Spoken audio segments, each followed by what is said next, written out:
35 મિનિટમાં clean-up complete હોવું જોઈએ. બરાબર? બેનિફિટ લખો. ક્લીનઅપથી શું બેનિફિટ થાય છે? જેની એક એજ આવે ટીનેજર, એ લોકો માટે ક્લીનઅપ કાઢવામાં આવતું જ્યારે 3 સ્ટેપ જ આપવામાં આવતા હતા. પણ જનરલી જેમ જેમ સમય ગયો એમ બધાએ એડ કરવા લઈ ગયા. એક પેક બ્રશ, કોટન પેડ,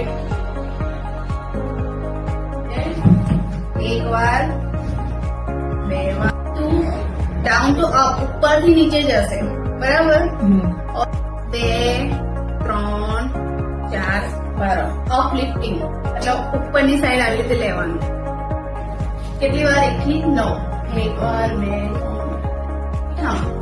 આવી રીતે થંબથી ક્રીઝ ક્રોસ વિથ થંબ ક્લાયન્ટને રિલેક્સ કરીશું અને પછી બેલ્ટ બંધાવશું.